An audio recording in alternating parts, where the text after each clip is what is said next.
Unajua watu wengi hupitwa na mambo ambayo Bwana anataka kutenda kwa maisha yao kwa sababu hawaishi katika makusudi ya Mungu. Usipoishi katika makusudi ya Mungu, unapitwa na vitu ambazo Bwana amepanga kukupatia. So tunataka kuomba kwa ajili ya kuishi kwa ajili ya makusudi ya Bwana. Living for the purpose of God. Hallelujah. Bwana asifiwe. So ukianza kuishi kwa ajili ya makusudi ya Mungu, moyo wako utuniwe katika hali ya kutaka kufanya yale mambo Mungu anapenda, yale mambo Mungu anataka, yale mambo ambayo Mungu alikuumbia. Kila mwanadamu aliumbiwa mapenzi ya Mungu, na moyo wako ukianza kuishi kwa ajili ya mapenzi ya Mungu, kuna mambo hutangangana nayo. If you live for the purpose of God, kuna mambo hutangangana nayo ukiishi kwa ajili ya mapenzi ya Mungu. Lakini usipoishi kwa ajili ya mapenzi ya Mungu, itabidi utumie nguvu zako mwenyewe. Lakini leo, kwa sababu Bwana amesema leo ni turn around, leo ni mabadiliko ya mambo yote, leo vitu vinavunjika. Bwana asifiwe. Fungueni hiyo milango, lango ikuwe wazi. Bwana asifiwe. Chochote ambacho unasikianga kama ni kigumu, chochote huwa unasikia ni kama kimekutesa, chochote huwa unasikia kama kuna kile kimekuwa kigumu, yaani unasikia kama hii imekuwa mlima, leo ni mswaki tu. Leo inaenda kuwa mswaki tu. Bwana asifiwe. Maana ni Bwana ameamua. Na kuambia kila ambacho Bwana ameniambia kwamba anaenda kufanya usiku wa leo. Hallelujah. Praise Jesus. Kuishi kwa ajili ya makusudi ya Bwana. Makusudi ya Bwana ni Mungu ameumba mwanadamu kwa ajili ya makusudi yafuatayo. Moja, kumwabudu. Sitaki kuhubiri sana, nitakuwa nafunza tu kidogo alafu tunaingia kwa maombi. Sababu ni usiku wa leo ni mambo itendeke. Lakini nataka upokee ufahamu ndio uelewe hii mambo inatendeka kwa nini. Bwana asifiwe. Hii mambo inatendeka kwa nini? Kama umekuja hapa na magonjwa ujue imekwisha. Hello? Imekwi? Usiku wa leo. Kuna mtu ambaye ameishi tu. Kwanza nilikuwa naona eti watu wanaishi katika uchungu wa ndoa na hata wengine hawana ndoa. Ati mpaka mtu anajiuliza, kwani mimi nilikosea wapi? Kwani mimi nilifanya nini? Bwana asifiwe. Haukukosea kitu. Haukukosea kitu. Leo ndio Bwana anakufungua. Bwana asifiwe. Kuna wakati Yesu alisema ati huyu naye alifanya dhambi gani ndio akakuwa kiumbe hivi? Yesu akasema hakuna mtu aliyekosea, si wazazi waliokosea na si huyu aliyekosea. Hii ilitendeka hivi ili ya kwamba mapenzi ya Bwana itimie. Bwana asifiwe. So Bwana anaenda kuonyesha maajabu. Bwana anaenda kuonyesha mambo mapya. Bwana anaenda kutendea hayo mambo mai kuona yakiwa magumu, leo hii yanalipuka. Na yanalipuka permanent. Yakishafunguka leo ni kwisha. Utaendelea katika hiyo neema. Kwa hivyo wakati Bwana anaenda kukupindua uanze kuishi kwa ajili ya mapenzi yake. Mapenzi ya Bwana ni kwamba jambo la kwanza, kama mtu unayemwamini Bwana, Bwana anataka moyo wako uishi katika kumwabudu. Hiyo ni ya kwanza. Bwana ametuumba tumwabudu. Bwana asifiwe. Jambo la pili, Bwana ametuumba to win souls. Na furaha kubwa sana katika maisha ya Mungu, furaha kubwa sana ya moyo wa Mungu ni kumtii, kufanya kile Bwana anataka. Because if you will live for the purpose of God, then you will be obedient and you will worship Him and you will win souls for Him.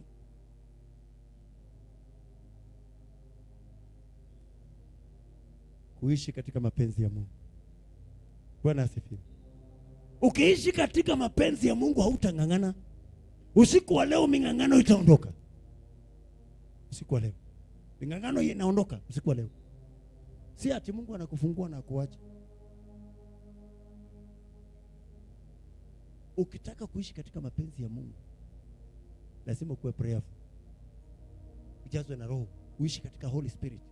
You must live with the Holy Spirit. Bwana asifiwe. Unajua siku ingine nilikuwa ninaomba na nikawa nimeamka saa 9, nikaomba nikafika mahali nikasikia tu niko kanisani na nikachoka, nikasikia joints zangu zimechoka, viungo vyangu vimeisha nguvu kabisa. So nikafika mahali nikalala hapo kanisa tu, nikaomba sana. Nikafika asubuhi, nikaondoka, watu wakienda kukusanyana pale mahali, mimi nikachomoka nikaenda kwa kiwanja kuomba. Nikaomba, nikafika kama saa 8:30. Ile nilifika saa 8:30 hivi ya mchana. Niko karibu saa 9:30. Nikiwa tu nimeomba sana. Unajua, nikafika mahali nikasikia ulimi imekauka. Ulimi yangu. Ulimi ikakauka kabisa.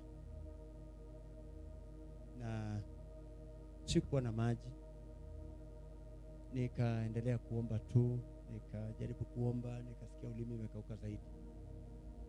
Kidogo nikasikia kitu kama mate mdomoni. Wakati nilitema mate, niliona ni pofu ya gamu. Na penye nilitema, niliomba siku zingine 10, haikuwa itoka. Mvua ikanyesha, kila kitu ikafanyika. Alafu nikasikia Mungu ameniambia ya kwamba hivyo vilikuwa ni vifungo ambavyo vimefunga watu. Hivi ndio vimeondoka. Bwana asifiwe. Haikutoka hata leo, labda ingali hapo. Ilikuwa tu ni pofu na ni agamu. Bwana akaniambia hivi ndio watu walikuwa wamefungwa na Bwana amewafungua. Haleluya. Kwa hivyo wakati mtu unakuwa prayerful na kumtafuta Mungu, hapo ndio vifungo vinalemewa.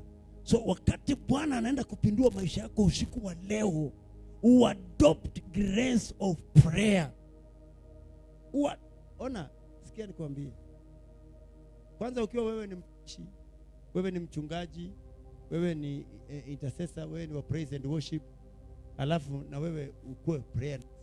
Ukishafunguliwa ujue ukikuwa prayerless, shetani atakukaranga, utashangaa. Kwa sababu atadai kila ambacho amenyang'anywa leo. Atadai. Shetani atadai. Maandiko inasema ati Mungu atakurudishia maradufu kile ulinyang'anywa na shetani. Si ni kweli? Si Biblia inasema hivyo? Mungu atarudisha mara ngapi? Hebu nikuulize. Mimi nikija nikunyang'anya hii simu hivi, alafu uombe sana, alafu Mungu akuje kuninyang'anya, alafu nipeane simu 2, ingine nimetoa wapi? Yangu, si ndio? Yangu si ni moja. So nimerudisha huyo 2. Huyu nilimnyang'anya moja, nirudishe 2. Zingine ninatoa wapi? Natoa wapi? Nanyang'anya wenye wamelala. Huyu akilala na mnyang'anya yake na pea huyu. Sina ingine. Kwani shetani akona kitu? So anapea huyu, anakuja anatafuta huyu, anaomba. Anakuja anapata huyu, anaomba. Anakuja anapata huyu amelala. Anachukua yake anarudisha huyu. Maana amefinywa. Tutasoma maandiko. Tutasoma. Biblia inasema atafinywa. Akishafinywa atapike, hana kitu atatapika. Inabidi aende anyang'anye mwenye amelala. Kwa hivyo ujue shetani akifinywa leo na atapike vitu vyako, atapike maombi yako, atapike matendo yako mazuri, atapike ndoa yako yenye alikunyang'anya, atapike furaha ya wokovu wako. Akisha tapika, uchukue, atarudi kuchunguza, maana bado kuna wale wataendelea kumfinya. So wewe ukilala, atakujia pelekea mwingine mwenye alinyang'anya. Shetani ni mwizi. Shetani ni. So akirudisha 2 na alichukua 1, ingine lazima atanyang'anya mwingine. Sema asiwe ni mimi. Sema hatakuwa mimi. Sema yangu hatachukua tena. Leo nikanyang'anya imekwisha. Bwana asifiwe. Habari ya kwamba wakati watu wameokoka, wamejazwa na Roho, wamesamehewa, wametubu dhambi, wameacha hizo dhambi, Shetani huwa anagundua mbinu ya kuleta embarrassment kwa maisha ya watu ili waache wokovu. Sikia, usidanganyike. Usidanganyike. Ukiwa umeokoka na umejazwa na Roho na umewacha dhambi na unaenda mbinguni, na wewe ni single mother, hata labda uko kwa ndoa, alafu hamna shilingi hata moja, mtoto amefukuzwa school fees, na umeokoka sana, umejazwa na Roho, umeomba, unasikia haiwaki, mtoto anakuamka usiku anakuambia, mami nataka yogurt na sweet na lollipop na mkate na jina yogurt jina. Unajua mtoto akiwa na njaa atakuitisha vitu 200, na ukimpea tu moja na usingizi inakuja, si ndio? Na anasahau hizo zingine, lakini akiwa na njaa atakuitisha zo.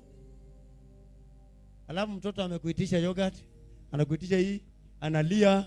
Mwingine anakuja, mimi nimefukuzwa school fees. Mwingine anakuja, niko mgonjwa tumbo, unadaiwa rent, unafanyiwa nini, na umeokoka. Lakini wewe ni prayerless. Maana ukikuwa prayerful, shetani utamshinda. Ukikuwa prayerful na umeokoka, ukikuwa prayerless, hauombi lakini umeokoka na umekataa dhambi, alafu shetani akujaribu kwa kiwango hicho, amekunyang'anya pesa, amekunyang'anya furaha, amekunyang'anya ndoa, amekunyang'anya nini. Alafu uone mwanaume anapita hapo kando anakuambia, dada nataka nikusaidie. Utawacha aende na pesa? Don't pretend. Say the truth. Mtoto anapiga nduru kwa nyumba, amelala, ni mgonjwa.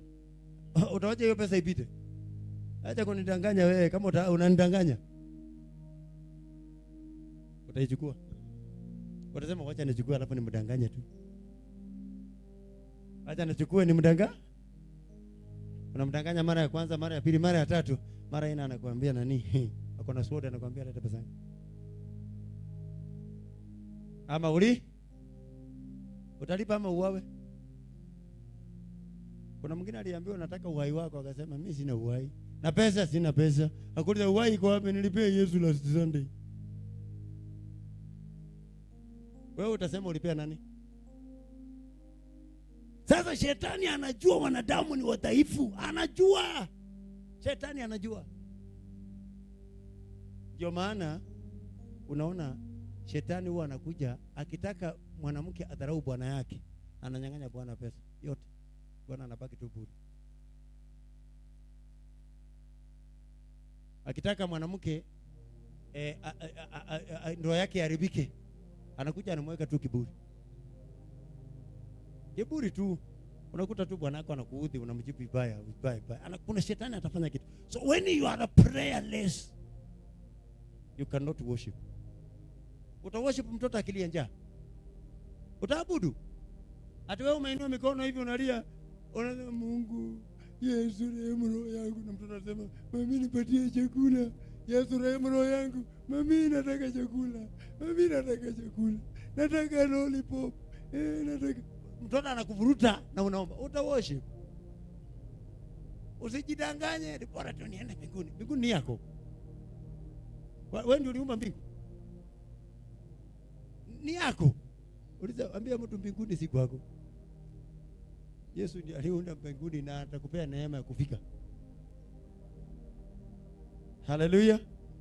Lazima ukuwe prayerful.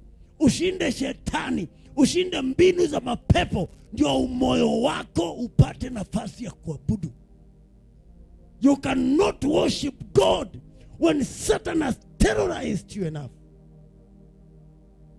Lengo la shetani ni kukuembara. Unawezaje kuwa umeokoka, ati wewe umeokoka huko kwa ndoa, alafu sasa bwana wako analewa, anakojoa kwa kitanda. Amelewa hata ajui kama hapo ni kwa choo ama ni kwa nyumba. Kitanda yote inakuwa mkojo. Utaabudu?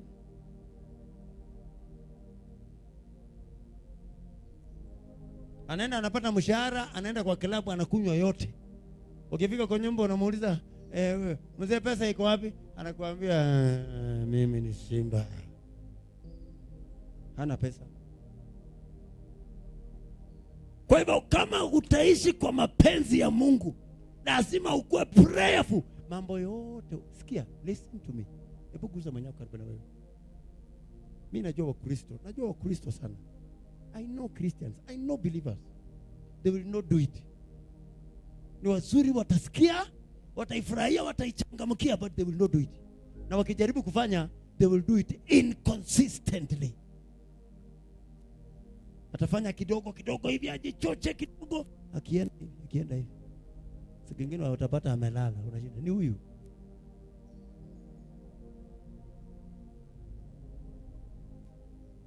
Mwenye anakaa karibu na wewe ndio anasema huyo ndio analalanga.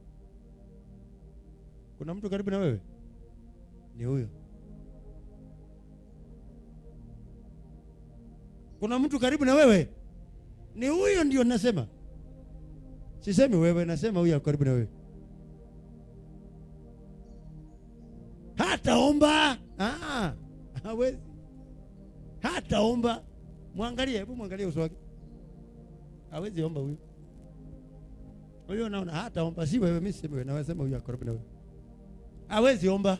Na akiomba ataomba siku 1, 2, 3, ya 4 aombe kabisa mpaka usikia anararuka katika lugha.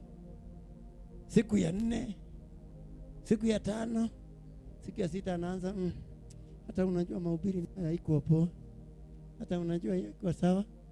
Hata unajua haki niliota tu nimekufa. Haki niliota tu so what? So uliota umekufa, so what? Unataka tukusaidieje? Tukufufue? Sisi ni Mungu. Wewe kwenda huko. Bwana asifiwe. Usipokuwa prayerful, you are not going to make it. Listen. Najua mwingine atasema si neema iko. Neema inapeana wokovu peke yake. Neema inapeana wokovu peke yake.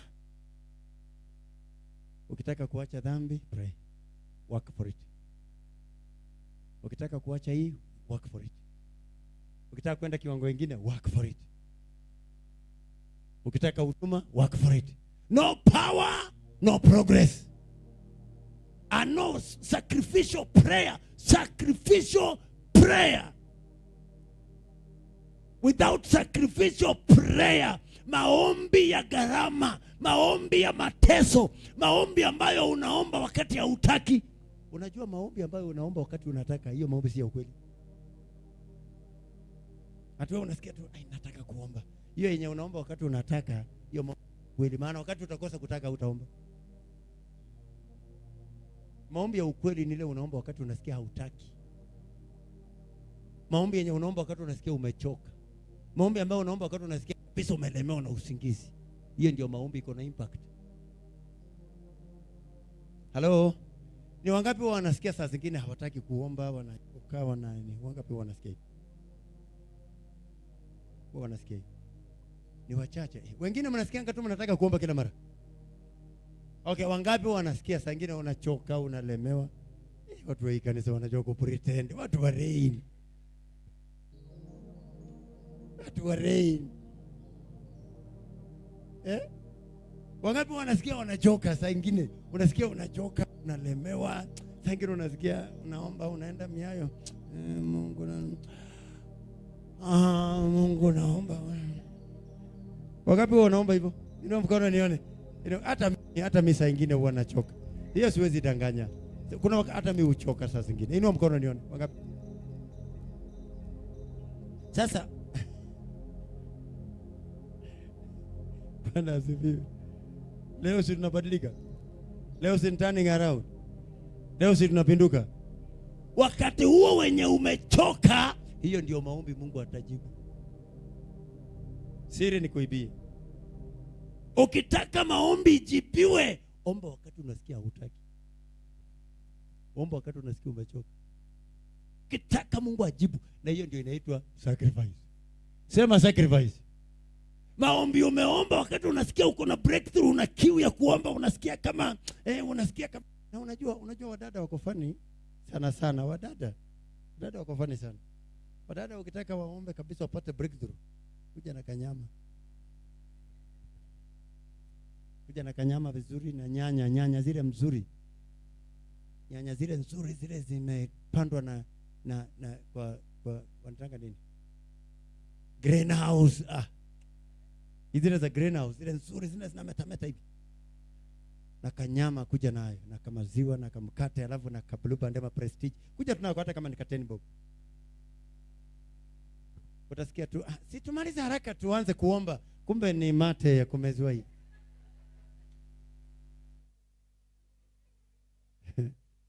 Bwana asifiwe. Haleluya. Maombi kama hiyo huwa haijibiwi. Hii haijibiwi. Hakuna maombi hapo. Hiyo huwa haijibiwi. So kama unaombanga hiyo alafu unasema lakini hata nikichoka leo, jana niliomba sana, ya jana haikujibiwa. Ile itajibiwa ni ya leo ya kuchoka hii. Wewe hujasikia vile nimekuambia. I wish unge understand kile nakwambia. There is no power without sacrifice. Where there is no sacrifice, there is no power. Power never comes where you have not sacrificed. Paka lazima uombe maombi yenye unasikia mwili imekataa lakini unaomba anyway. You can't pray kabisa. Unajaribu unasikia umelemewa. Mpaka unasikia kama mlevi. Lakini unasema mpaka unajaribu unachota maji, unaosha uso. Unanao uso. Unasema acha niende nje kwanza, unaenda nje. Unaenda una stretch kidogo, alafu unarudi. Alafu unaanza kuomba. Unaomba mpaka unaomba mpaka unasahau. Mungu naomba unisaidie. Mpaka unasahau kama mpaka unasema Mungu unisaidie. Shetani naomba unisaidie. Yaani umesahau.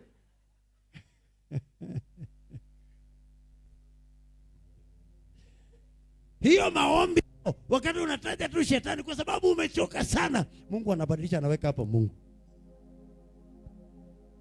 Kwa sababu iko na nini?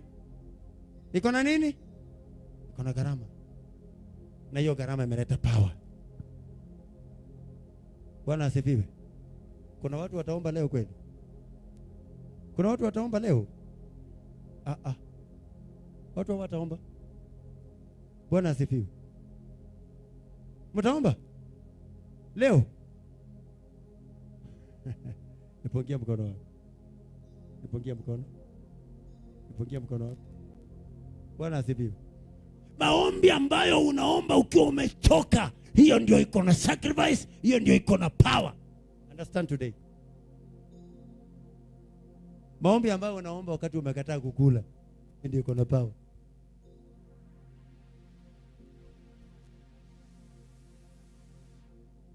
Kwa hivyo wakati unataka Mungu akujibu, unataka uishi kwa ajili ya mapenzi ya Mungu, lazima uhakikishe kwamba unafanya vitu ambazo mwili haitaki. Unafanya vitu ambayo mwili inakataa, inakwambia hii usifanye, hiyo ndio unafanya. Yenye Mungu anataka lakini mwili wako haitaki. Na yenye moyo wako unataka na Mungu hataki, unakataa hiyo. Yani you must ensure you have the sacrifice, you have the power. Hello people. Praise Jesus. Praise God. You must live for the purpose of God. You must live for the purpose of God. Uishi kwa ajili ya mapenzi ya Mungu. Usipoishi kwa ajili ya mapenzi ya Mungu, shetani atakuja kukunyang'anya tena. Shetani atakuja kuvuruga tena. Bwana asifiwe. Yes, I'm telling you the truth. I'm telling you the truth. Usifikiri ati ndoa ilishindikana kwa sababu huna akili. Kwani wewe hujaiona watu wanakaa hata mwenyewe akienda mbele unafikiri anarudi nyuma na anaishi vizuri kwa ndoa? Hujai kuona? Mtu hata akienda mbele unafikiri anarudi nyuma lakini anakaa vizuri kwa ndoa. Hata elimu hana, hakusoma, lakini anakaa tu vizuri kwa ndoa. Shida penye ilikuwa ni there was no power. Sasa shetani anajua tu ukiishi single uweze na wokovu. Anajua.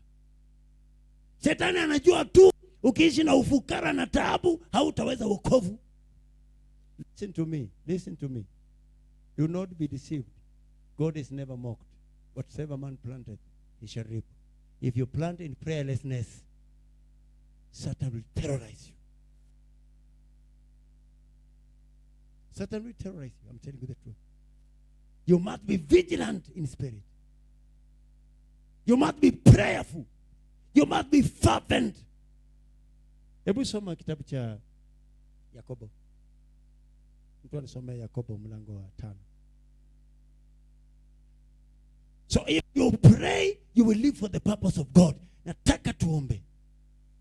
Nataka tusimame. Mtu asome kama tunasimama. Mtu asome kama tunasimama. Soma mstari wa 16. Nataka usikie hiyo kitabu vile kinasema. Nataka tuambie Bwana usiku wa leo ya kwamba Bwana aturejeshe katika mapenzi yake. Uchungu wengine natufuata kwa sababu we don't live in the purpose of God. We don't worship him in truth and in spirit. Hatuabudu Bwana kwa roho na kweli. Hatuwezi kuwini souls. Hatuwezi omba. Sasa shetani anapata nafasi ya kutenda kazi ndani ya maisha. Hebu soma. Yakobo 5:16 inasema, Ungameni dhambi zenu ninyi kwa ninyi. Ungameni dhambi. Kwa sababu usipoungama dhambi ukiwa mchafu, Mungu hatakusikiliza. Ungameni dhambi zenu ninyi kwa ninyi, na kuombeana. Mpate kuponywa. Utaponywa mkiombeana. When you pray for one another. Kuomba kwake mwenye haki kwafaa sana, akiomba kwa bidii. Kuomba kwake mwenye haki kunafaa sana, lakini kama ataomba kwa bidii. Bidii ni nini? Bidii ni kufanya kitu wakati mwili imekataa. Bidii ni kufanya kitu wakati moyo hautaki. Bidii ni kufanya kitu wakati iwezekani. Bidii ni kuenda church wakati uko na mahali pengine pa kwenda. Uko na mahali pengine pa kwenda lakini unasema naenda church. Uko na kitu kingine ya kufanya. Umeamka asubuhi. Unaamua. Kuna watu hapa ambao wanashinda kwa TikTok mpaka saa 8 ya usiku, saa 9. Tuambiane ukweli. Nani amewahi kuwatch simu 3 hours? Ukiwatch tu, inua mkono. Be sincere. Mimi nimewahi watch mpaka dawn. Mimi nimewahi watch tu hivi simu. Nikiwatch tu. Nilikuwa wakati hizo sijaokoka. Na watch tu TikTok, nini, Facebook nini. Niliwatch tu mpaka nikakuta imefika 6. Kuanzia saa 2 jioni mpaka 6 asubuhi. Nani amewahi watch usiku wote simu? Umewahi ukashtuka tu imefika asubuhi. Be sincere. Be truthful. Ni data mlikosa. Mngekuwa na data mngewatch. Simu inamaliza usingizi yote. Ukweli ama uongo? Simu inamaliza usingizi. Labda ni data huko na. Bwana asifiwe. Huko na data, labda uninunua ya 1 hour ikaisha. Ukajaribu kuona imeringi imeenda hivi ukazia. Kajiwekelea. Maandiko inasema ukiomba kwa bidii maombi yako inafaa. Usiku wa leo hii nataka umwambie Bwana, ninatubu, repent, maana ulikosa kuomba. Maana when you become prayerless, it becomes sin. Watoto wako wameanguka katika mitego kwa sababu haukuombea. Bwana yako ameteseka, hata amepotelea kwa dhambi kwa sababu haumuombei.